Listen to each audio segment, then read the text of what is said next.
So yung lesson natin sa ating subject na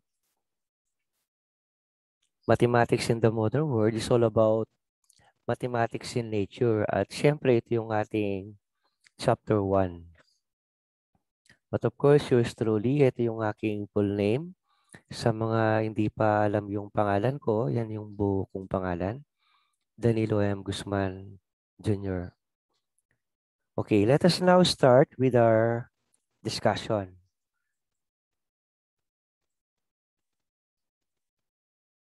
So we have now chapter 1, Mathematics in Nature. Gaano nga ba talaga kaalaga ang matematika sa ating kalikasan, sa ating nature? Ano bang meron sa mathematics? Bakit napakaalaga niyan? Mamaya yan yung bibigyan natin ng diin at para maliwanagan tayo kung bakit napaka-importante talaga ng mathematics sa buhay ng mga tao. So allow me to read first our short introduction. The unstoppable digital transformation of technology and continuous modernization has provided comfort, convenience, and a tremendous change in the lives of many, specifically in doing their routine tasks like communicating to someone using cellular phones, solving a crime, traveling somewhere by riding a bullet train, watching movies with an iPod, enjoying games using a PlayStation, and conducting researches via internet. All of these are realized because of mathematics. Lahat ng yan, nagkaroon tayo, nangyari ang lahat ng mga yan dahil sa matematika. And even yung mga structure na nakikita natin sa paligid natin, sa tulong yan ng mathematics. But do not forget, always accompanied by a pattern. Hindi tayo makakapag-produce ng maraming mga delata na nabibili natin sa supermarket kung walang pattern. Yung pattern na yung mismong can na lalagyan ng mga pagkain natin. Kaya nagiging delata yan. And hindi ka naman makakapag-form ng pattern kung walang number. With the aid of measurement, nakakaroon tayo ng design ng mga lata na nilalagyan natin ng pagkain like sardines. Kaya may padron tayo at napapabilis yung paggawa ng mga product natin. Yung production, nagiging mabilis. Pakibasa mo nga, Charlene Sadi, second paragraph. Mathematics as a science of pattern plays a vital role in the field of engineering, weather forecasting, entertainment, and in the lives of different learners. It is practiced and utilized effectively by various corporations and companies to improve, maintain, and protect their business that provide good every customer or clients. Okay, this is real. This is very true. Mathematics is actually a science of pattern and it plays an important role in the field of engineering. So whether forecasting sa entertainment din at sa buhay ng maraming mga mag-aaral. Sa field of engineering, meron tayong mga dams, meron tayong mga high-rise building. Lahat ng yan sa tulong ng mathematics, nalikha natin. Nalikha ng mga magagaling na engineers and architects. Weather forecasting naman, nalalaman natin yung signal ng bagyo, yung direction nito because of mathematics. But take note, lagi natin kinoconsider dito yung pattern. Kaya nga alam natin yung direction ng typhoon kung saan yan patungo, kung ano yung strength niya because of mathematics and pattern. Entertainment, even the music that we play, yung mga kantang kinakanta natin, may mga pattern yan. Sa pamamaraan ng tono, kumpas, ng nota. May mga bilang din yung mga yan. Okay, so let's proceed to another paragraph. Practically, mathematics infinitely exists everywhere for everyone. It serves as a tool for mankind in improving their social status to gain better ways of living. Since pinag-uusapan natin ang mathematics in nature, actually hindi lang naman puro kagandaan, okay, ang nakikita natin sa kapaligiran natin. Pero yung masamang paggamit ng mathematics, ito yung nakapagdudulot ng hindi maganda sa kalikasan natin, sa environment din natin. Depende rin kasi yan sa paggamit ng matematika ng mga numero. Kung maganda ang use or paggamit ng numero sa buhay ng tao, maganda din yung output at saka yung production. Pero kung hindi maganda ang pagmamanipula ng mga numbers, hindi rin naman maganda ang effect. Numbers were actually blessing. Blessing ng Diyos sa atin yan, sa bawat isa sa atin. Yun nga lang, kahit na blessing ng mga numbers, minsan ang paggamit nito hindi maganda. Just like for example, ano bang materyales ang may numero na kakikitaan natin? Hindi ba ang pera may numero yan? Kaya nalalaman natin na 20 pesos, 50 pesos, or $100 yan. So, ang mga bagay na tulad ng pera, may numero. And hindi na malingit sa kalaman natin na money is the root of all evil things. Am I right? Ang pera at ang numero, gift lang yan sa atin ni God. At di yamak na mas importante ang buhay ng tao at tayong mga tao kaysa sa salapi. Kumbaga, ibinigay lang yung mga salaping yan para maging kasangkapan natin. But, ang nangyayari sa society natin and even with our government, instead na pamuluan natin ang mga numero na regalo lang ng nasa taas, bakit ang nangyayari? Tayo pa yata minsan ang napapamuluan ng salapi. Did you get my point? Okay, so yun ang ibig kong tumbukin sa mathematics in nature. Kailangan na tinitingnan din natin yung moralidad sa ating mga pinag-aaralan. Hindi lang yung magaling tayong magkwenta ng mga bagay-bagay, mag-compute in terms of addition, subtraction, multiplication, and division. Hindi porke marunong ka na ng 4 na operations, malalim lang ang pangunawa mo sa matematika. Minsan kailangan nating tingnan ng maigi yung mga pinag-aaralan natin. Baka may ibig palang ipaiwatig yung mga numbers na inaaral natin. In connection kanina doon sa nabanggit ko regarding about numbers, na minsan sa buhay ng tao pa ang namamanipula ng mga numero. Yun ngayon ang nagbigay sa akin ng inspirasyon that time, nung nag-aaral pa ako, kung ano yung magiging thesis ko. Instead na minsan sa buhay ng taong namamanipula ng numero ng salapi ay ang tao, why not itry ko naman na ako naman ang mag-manipulate ng mga numbers.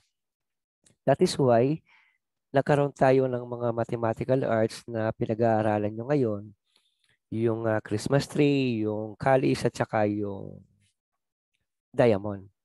Minanipol ako yung mga numbers, ako yung nagpapakilos ngayon sa ugis na gusto ko. And at the same time, ang product hindi pa rin mababago. Tama pa rin yung output. So it took me a lot of trials just to do those things.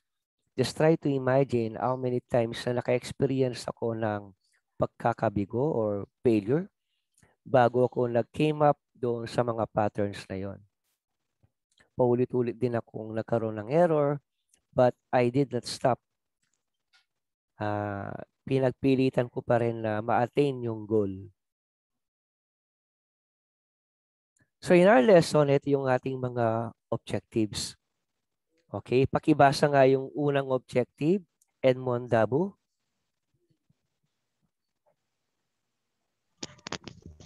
Multiply and determine the product of numbers using different patterns. Okay, so later on, pag-aaralan natin yung mga pattern and then gagamitin natin sa ating multiplication process. And we will see the beauty of mathematics. na pwede ka palang gumuhit ng isang figure habang nagmumultiply ka na inakala ng lahat nung una impossible. Kasi yung usual method na alam natin yung tinuro lang sa atin nung nasa elementary tayo sa classroom ng mga mathematics teacher natin. Second one, pakibasa nga, Miss Angelica.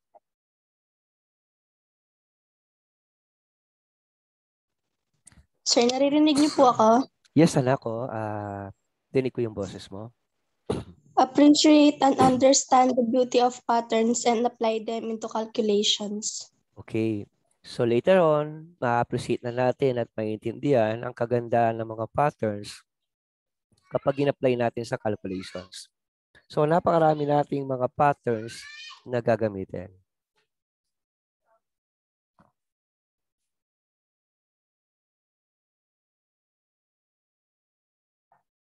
And for the third one, we have another objective. Ikaw naman, Kayla, ang magbasa ng third objective.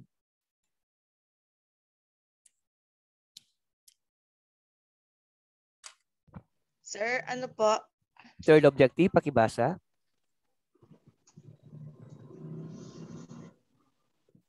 Sir, ulit po, sir. Pakibasa yung pangatlong objective, yung solve. Solve for the unknown. Paki-continue mo, anak. Solve for the unknown variables of two equations under system of linear equation using an alternative pattern. Okay, very good. So this is again another pattern that will simplify yung mga napag-aralan nating method nung nag-aaral tayo ng algebra sa high school. Yung systems of linear equation na inahanap natin ng value ng x and y. By this time, yung pattern naman na na-produce ko ang gagamitin natin. Actually, this pattern was already presented to St. Louis University way back 2015 and nanalo na yan ng best paper before year 2015. So yung unang apat na pattern na aaralin natin ay mga nalikha ko nung ako'y nag-aaral pa lamang ng MAHED Mathematics. So let us start now with the patterns and numbers. Numbers are items that describe positions or magnitudes, while patterns are repeated forms of design. Kung i-explain ko yung dalawang yan, yung numbers and patterns, laging magkasama yan. Okay? Makakagawa ka ng padron sa paggawa ng damit, yung mga designer, sa tulong ng measurement. Okay? Ngayon, kung walang number, wala ding measurement. So, ibig sabihin, hindi ka makakaproduce ng pattern kung walang numbers. Laging magkasama yung dalawa. Hindi ka rin makakagawa ng magandang blueprint ng isang structure kung walang number. And baliktarin natin ang sitwasyon. Hindi ka makakapag-produce ng number of products kung walang pattern. Hindi ka makakapag-produce ng maraming produkto kung wala yung help ng pattern. Hindi mapapabilis ang trabaho kung walang pattern. Producing patterns can be done easily by applying some measurement with the aid of numbers. Yan ang ibig ko sabihin kanina. For example, a dressmaker to produce number of dresses with speed and uniformity needs to create first a pattern. This pattern can be produced by applying some measurement using numbers. So, hindi pwedeng maghiwalay yung dalawa. Yung patterns at saka yung numbers. On the other end, the number of products can be produced in a short period of time, like thousands of chocolates, coins, clothes, papers, and gadgets because of different man-made patterns produced. Have you ever tried creating some figures and patterns like a chalice, diamond, or a Christmas tree when multiplying two numbers having equal number of digits? Now, dito papasok ngayon yung mga ipinakita ko sa inyo last time Ay yung iba medyo na-excite lang kaya sinasagutan na kahit na hindi pa ako nagbibigay ng activity na sasagutin. Pero okay yun, very good kayo. Nakapag-advance na yung marami sa inyo, nakapagsagot na, para next week hindi na kayong mahirapan sa pagpapasa. Hindi ko pa nga naituturo yung lesson natin Believe ako sa inyo, halos alam na ninyo yung gagawin ninyo sa mga assignments ninyo. Kasi nga may binigay na akong module sa inyo at meron kayong initiative at nagbasa na kayo at nag-calculate na kayo. So that's very good.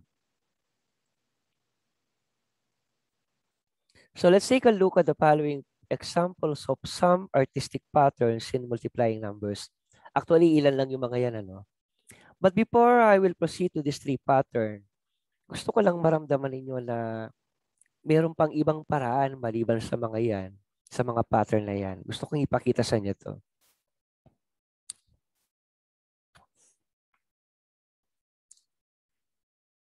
Look at the way I'm going to multiply these numbers so that you will learn a lot from me. Halimbawa, 123 times 200, say, babaan ko muna yung mga numbers, no? 212. These are the patterns that I will show you.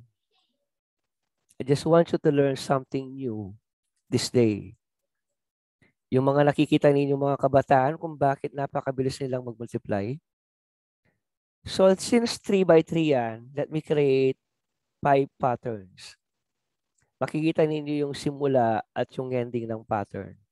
The way I construct them. First step. Second step. Para mabilis din kayong mag-multiply. Akala nyo mahirap yung pattern pero madali lang yan kapag nakasanayan na. And the fourth step is this one. Mga grids yan. Those grids were actually representing each number or each digit doon sa problem natin. And the last step is this one. Tingnan nyo kung mag-multiply, no? Yan. Ayan yung mga grid. So, ito yung last step. Yan. Okay, look at this. Pakita ko lang. Since step 1 tayo, dito tayo, maglalagay ako ng dot. Ibig sabihin, 1 times 2, 2. Nakikita nyo bang gumagalaw yung cursor? 1 and 2 is 2. Yes, So, I'll write 2. So, we have done with this step 1. Let us now proceed to step 2. Ito siya, no? Yan. Yan. So, 1 times 1 is 1. Tama? So, look at the way I will add. Maglalagay ako ng dot doon. Ibig sabihin, sakop na hanggang sa boundary yan. 1, 5. Did you get it? 1 plus 4 is 5. Automatic multiply and then add. 1, 5. Nakuha ba niyo? 1. Ito yan. 1, 5. 1, 5. Did you get it? Yes, sir. Okay. So, tapos na tayo sa step 2. Let us now proceed to step 3. Lalagyan ko ng dot. Ibig sabihin, lahat sila sakop na. Paki-open natin yung mga cam para nakikita ko kayo. Okay, look at the way I will add them. 2, 4, 10. O, tingnan nyo muna kung gets ba ninyo yung ibig ko sabihin kasi 2. 2 times 1 is 2. 4. I-add ko yung another 2 kasi 1 times 2 is 2. Kaya 2, 4, 10. Bakit naging 10? Kasi 3 times 2 is 6. So 2, 4 plus 6 is 10. 2, 4, 10. Did you get it? Guess ba niyo? Opo. Kaya lang ang pagsulat ko ng 10, ganito. Ang pagsulat ko ng 10, ganito siya. 1, 0. Yung 1 carries a 5 dun sa previous number. Now, let us proceed to the step 4. Dahil step 4 na tayo, magbabawas ako ng dot. Ang alisin ko yung pinakaunang dot sa taas as a guide. Kasi hindi nasakop yun. Okay, so step 4, ganito lang siya. 4 7. Following this rule. Okay, 4, 7. And then finally, for the last step, I will erase that. So 3 times 2 is 6. So meaning, ang sagot natin, 26,076. Kasi, i-add ko yung 1 sa 5. Yung carry kanina. Ito yun, yung dalawa. Nakuha nyo ba? Nakuha nyo ba? Opo. Yes, sir. Okay, let me give you another number. Tingnan nyo bibilisan natin. Kaya nakakamanga yung mga kabataan, yung mga grade school students sa ibang mga countries, like yung mga Indiano, ang bilis nilang mag-calculate. Akala natin na nanguhula lang, pero sa totoo, may concept yon, may sikreto yon. Lahat naman ng bagay may secret. Look at this. 3, 1, and 5. 2, 1, and let's say 3. So, 3 times 2, dito muna tayo, 6. And then proceed to the next step, 3, 5. Ito yun, no? Ito yung 3 and 5. So, proceed tayo sa next step. 1, 10, 20. So, I'll write 2 and 0. So, proceed to the next step. I'll erase that dot again. Kapag sanay ka na, kahit alisin mo na yung dot. 3 and 8. Lastly, finally, pwede nyo double check sa calcu. 5 times 3 is 15. But the way I will write 15, 1, 5. So, ang sagot natin, 6, 7, 0, 9, 5. Paki-double check nga sa calcu. Tama po, sir. Tama. So, hindi lang 3 by 3. Pwede ring 2 by 2, pwedeng 4 by 4, pwedeng 5 by 5. Kaya lahat yan. Kaya lang, darami yung pattern. Kapag 2 by 2, ito yung pattern niya. 1,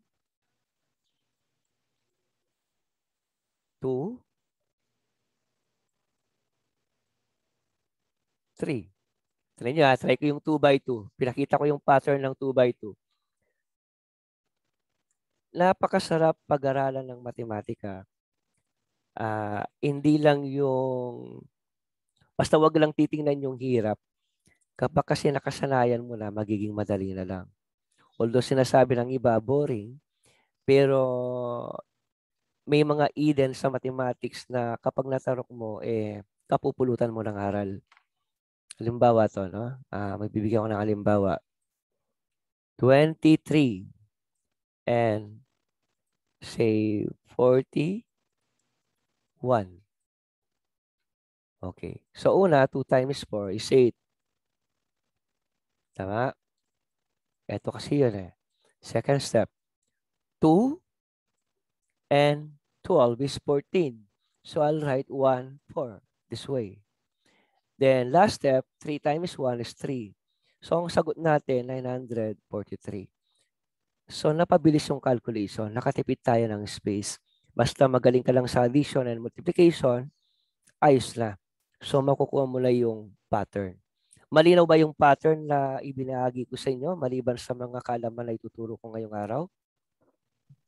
Yes, sir. Yes, sir. Very good. So ganyan karami yung mystery sa mathematics. Nagiging mahirap lang kasi hindi pa natin alam yung secret. Once nalalaman na natin yung sikreto at nakaya na natin, doon pa lang natin pwedeng sabihin, hindi pala ganoon kahirap ang mathematics. But it doesn't mean na nalalaman na ninyo yung mga yan, magaling na tayo. The right word there is, marunong pa lang tayo. And even me, marunong pa rin ako. Di pa ako ganoon kagaling sa sarili kong paniniwala. Okay, so let's proceed. Let's take a look of the following examples of some artistic patterns in multiplying numbers. The Christmas tree, the calyx, and the diamond. So yan yung mga itsura ng mga pattern na nabuo natin. So ilang ulit ako nag-fail dyan. Pinakamaraming failure ang na-experience ko sa Christmas tree pattern. Kahit na 50 try, 100 try, umabot ako dyan. Inimagine ko lang, isip ko lang, ba't di ko kaya subukan mag-drawing? Actually, I was inspired by di talentadong Pinoy kay Ryan Agoncillo nung pinapanood ko yan. Way back those years. Bakit yung tao nakakapag-drawing gamit ang buhangin? Try ko naman ang numbers. Di ba ako pwedeng mag-drawing gamit ang numbers? So I've tried. But it took me months bago ko nag-arrive sa mga yan. And it took me a series of failures. But I did not give up until mabuo yung mga yan and then makatulong pala sa akin sa aking pag-aaral ng Math, naging thesis ko, nakagraduate ako, and then binabahagi ko lang. Wala palang imposible kapag naging pasensyoso ka, mababa yung loob mo. Hindi ka magiging patient kung di mababa ang loob mo eh. Kung wala kang humility. Hindi ka makakaroon ng patience. Connected yung dalawang yan. So that's why meron yan. So, ang tawag ko dyan, mathematical arts. Kasi nakakapag-drawing tayo gamit ang mga numbers. So, let's try this by drawing a Christmas tree. Tama? So, kung Christmas tree ang gagawin natin, ang unang i-multiply natin, okay, di baling magbura ako palagi. 5 and 6, 9 and 4. So, we have 30 and 36. Tama ba ako? As a product. So, if I will show them. Hindi Christmas tree. Christmas tree. Hindi mo na yan ang ating pattern. Ito na ba? Ba't 45 yung nasa taas? Baliktad yata. Tingnan ko nga, no? Okay. Hindi siya Christmas tree. Okay. Iba yung pattern na gagawin natin dito. Okay. Explain ko lang. Alisin ko muna yung mga drawing. So, what we're drawing here now is actually a calyx. So, unang step, ito muna. 1, 2, 3, 4, 5. Yan muna yung mga numbers na i-multiply natin. 5 and 9, we have 45. 6 and 8, 48. 5 and 5 is 25. 6 and 5 is 30. And 4 and 6 is 24. If I will show them, naka-range sila ng ganito. 45, 48, 25, 30, and 24. So, yan yung arrangement ng mga numbers. So, tayo ang nagmamanipula ng mga numbers sa posisyon na gusto natin para maiguhit natin ang isang bagay. So, ganun ka-powerful yung mga minds natin. And even you, hindi lang ninyo pa na-discover. But now, may nalalaman na kayo about patterns. So, next step. 5 and 8, 6 and 9. So, we have 40 and 54. Next step. Okay, bakit nangyari yung next step na yan? Ano bang ginawa ko? Ito siya, no? Pakita ko lang. 30 and 40. The next step, 25 and 30. So, paano naging 25 and 30? And this is it. 25, 30. So, pattern talaga. Pattern. Okay? Hindi ako makakabuo niyan kung hindi ako nakalikha ng pattern. At wala yung aid ng numbers. And then next, 36 and 20. That's it. So, tapos na tayo sa second step. Okay, let us